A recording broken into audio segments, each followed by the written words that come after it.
नमस्कार, ज्ञान समग्र चैनल पर एक बार फिर आपका स्वागत है।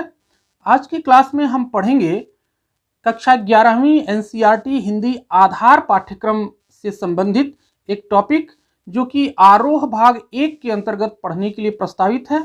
टॉपिक का नाम है कबीरदास। कबीरदास के 2 पद इस पाठ में दिए गए हैं।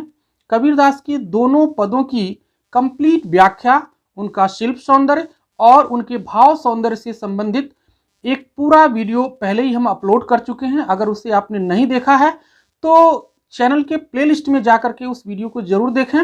आज की वीडियो में हम सिर्फ इन पदों का संक्षिप्त भावार्थ देखेंगे और साथ में इस पाठ के प्रश्न उत्तर पर चर्चा करेंगे। तो आइए देखते हैं इस पाठ के प्रश्न उत्तर और संक्षिप्त भावार्थ। सबसे पहले देखते हैं पहले पद का संक्षिप्त भावार्थ। कबीरदास कहते हैं कि हमने क्रमशः जाना है कि ईश्वर एक है। जो ईश्वर को अलग अलग मानते हैं वे सही अर्थों में उसे नहीं पहचानते और नरक के भागी बनते हैं। ईश्वर की एकता के समर्थन में कबीरदास कहते हैं, एक ही हवा है, एक ही पानी है, एक ही ज्योति सभी में समाई हुई है, एक ही पंच तत्व से सभी जीव बने हैं और एक ही ईश्वर ने सभी को बनाया है। जैसे बढ़ई लकड़ी को काट सकता है पर उसमें छिपी अदृश्य आग को नहीं काट सकता, उसी तरह संसार के कण कण में ईश्वर अदृश्य रूप से व्याप्त है, जो चीजों के नष्ट होने पर भी नष्ट नहीं होता। इस माया रूपी संसार में भटका हुआ मनुष्य व्यर्थ ही खुद पर गर्व करता है। ईश्वर की दीवानगी में लीन कबीरदास को कोई भी सांसारिक भय नहीं है। दूसरे पद को देखते हैं।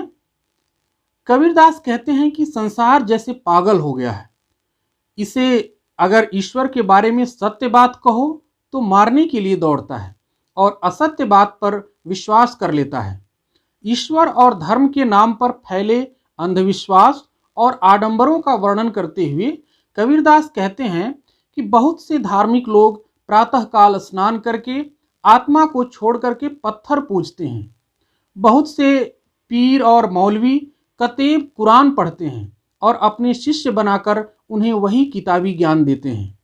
कुछ लोग योग और आसन का आडंबर करके गर्व में फूले नहीं समाते। कुछ लोग पीपर और पत्थर की पूजा और तीर्थयात्रा के गर्व में भूले हैं। कुछ टोपी छापा तिलक लगाकर साखी और शब्द कीर्तन गाते हैं, लेकिन उन्हें भी आत्मा की खबर नहीं है। हिंदू राम के नाम पर और मुसलमान रहीम के नाम पर लड़ते हैं, पर दोनों को ईश्वर का रहस्य पता नहीं है।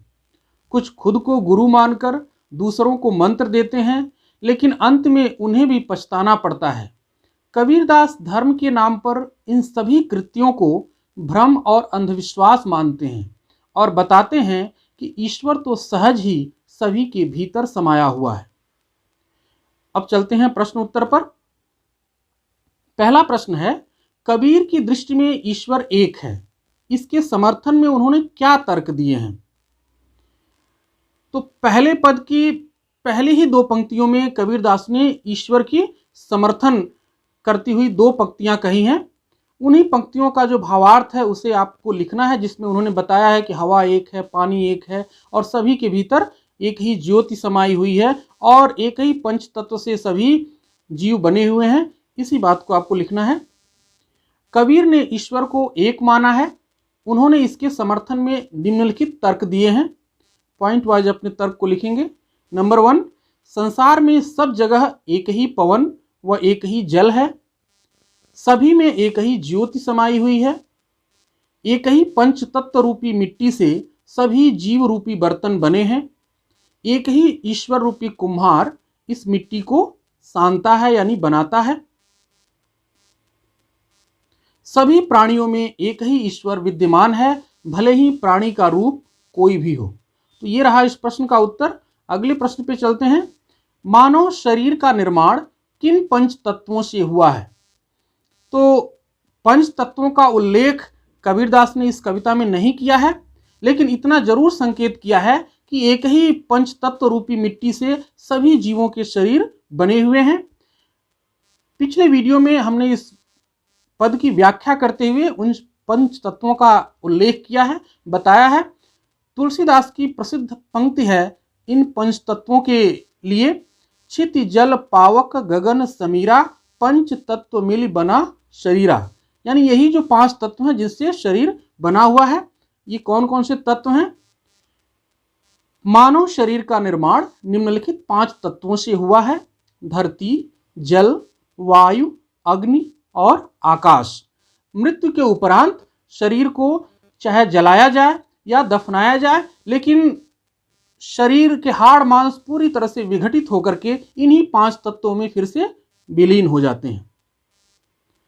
अगला प्रश्न है, जैसे बाढ़ी काष्ठ ही काटे अगिन न काटे कोई, सब घटी अंतर तू ही व्यापक धरे स्वरूपै सोई। इसके आधार पर बताइए कि कबीर की दृष्टि में ईश्वर का क्या स्वरूप है। तो कविता की पंक्तियां यहाँ दी गई हैं। यहाँ से अगर इसका अर्थ है आपने ठीक से समझा है तो इसका उत्तर लिख सकते हैं। जैसे बाढ़ी काष्ठ ही काटे, जैसे बढ़ई जो है केवल काठ को काटता है यानी लकड़ी को काटता है, लेकिन लकड़ी में आग जो है वो छिपी हुई अवस्था में रहती है, उसे दिखाई नहीं देता।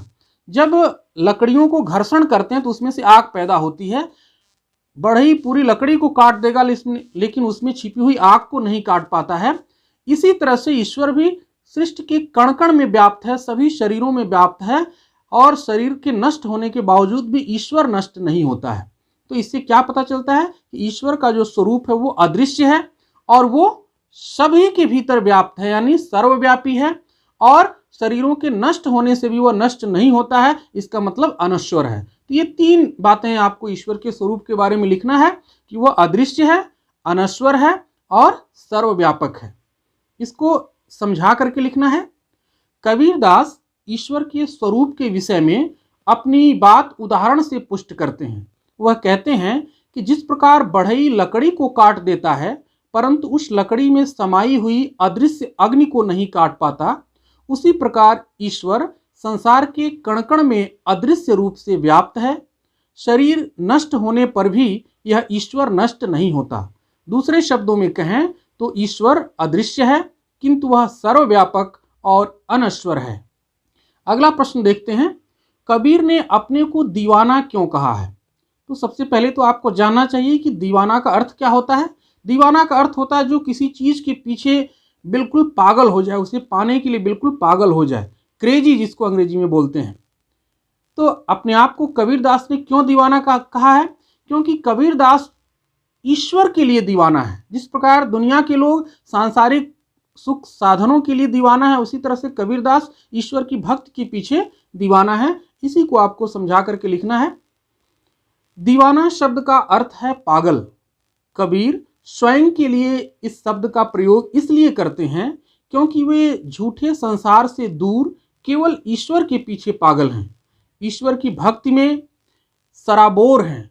उनकी यह स्थिति संसार के लोगों की समझ से परे है, अतः वे स्वयं के लिए इस शब्द का प्रयोग करते हैं। अगला प्रश्न है, कबीर ने ऐसा क्यों कहा कि संसार बौरा गया है? यह प्रश्न दूसरे पद से संबंधित है। दूसरे पद में पहली पंक्ति कबीरदास कहते हैं, संतों देखत जग बौराना। ऐसा लगता है कि संसार बौरा गया है, पागल हो गया है। ऐसा क्यों मानते हैं कबीरदास? क्योंकि उनका मानना है कि धर्म के नाम पर जो भी छापा तिलक लगाया जाता है, मंदिर जाते हैं, पूजा पाठ करते हैं, पुस्तकीय ज्ञान हासिल करते हैं, मंत्र दान करते हैं, तमाम कर्म कांड जो करते हैं धर्म के नाम पर, वो सब अंधविश्वास है, उसको वो गलत मानते हैं। जबकि संसार तो धर्म के नाम पर इन्हीं कार्यों को करता है। तो इसीलिए कबीरदास कहते हैं कि संसार पागल हो गया। उसको ईश्वर के बारे में अगर सही ज्ञान दिया जाए तो विश्वास नहीं करता बल्कि मारने को दौड़ता है, और जो ईश्वर के बारे में भ्रम फैलाते हैं, अंधविश्वास फैलाते हैं, तो उन पर वो विश्वास करता है। तो इसी को आपको लिखना है। इसके लिए आपको पाठ में जिन जिन धार्मिक कृत्यों की कबीरदास ने आलोचना की है, निंदा की है, उनमें से कुछ चीज़ें आपको याद होनी चाहिए। जितना याद है उतना लिखिए। कम से कम 4-5 उन महत्वपूर्ण बातों को याद रखिए जिन चीज़ों की कबीरदास ने इस पद में आलोचना की है, निंदा की है। तो आइए इसका उत्तर देखते हैं कैसे लिखेंगे। कबीरदास कहते हैं कि संसार बौरा गया है।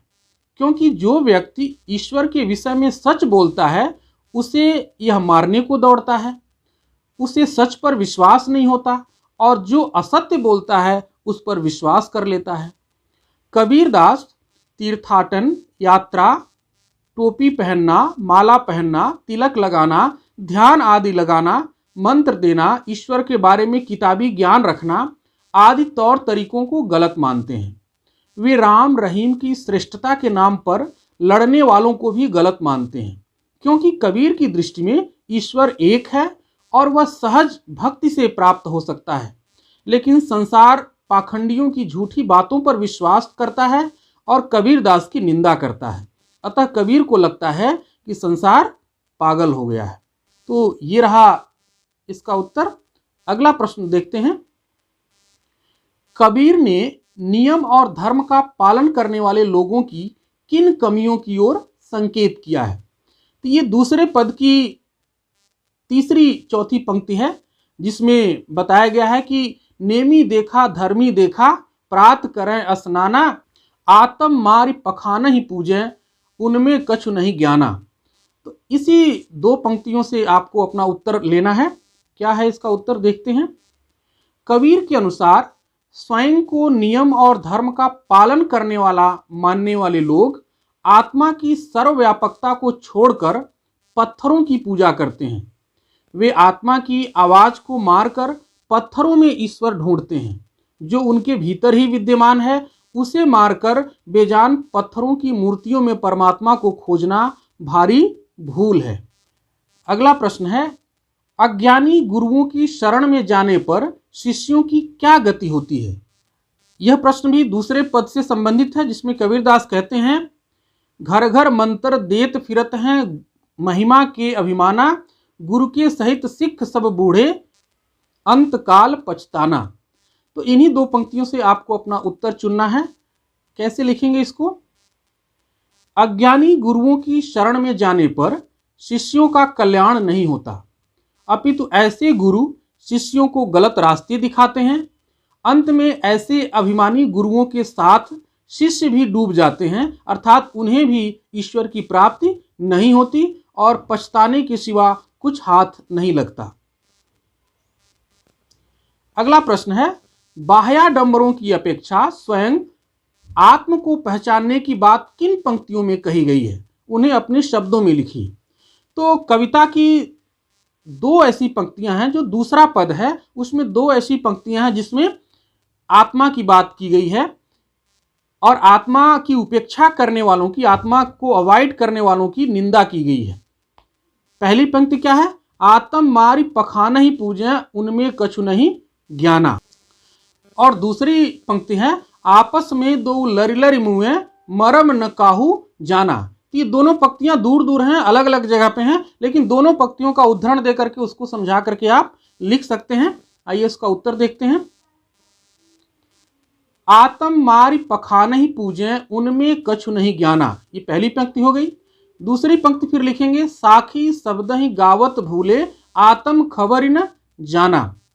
अब इन दोनों पंक्तियों को आप उद्धृत करने के बाद उसको अपने शब्दों में लिखेंगे, क्योंकि प्रश्न में क्या कह रहा है कि उसे अपने शब्दों में लिखिए। अपने शब्द में कैसे लिखेंगे? कबीर ने उपर्युक्त पंक्तियों में स्वयं आत्मा को पहचानने की बात कही है। आत्मा परमात्मा का अंश है जो सभी के भीतर सहज ही विद्यमान है। उसे भूल करके ईश्वर को बेजान पत्थरों की मूर्तियों में खोजने की बजाय स्वयं को पहचानना चाहिए। साखियां और शब्द गाते हुए हमें उसको नहीं भूलना चाहिए जो परम तत्व हमारे भीतर है। तो इस तरह से आपने कबीरदास के दोनों पदों का भावार्थ देखा और साथ में इसका प्रश्न उत्तर भी देखा।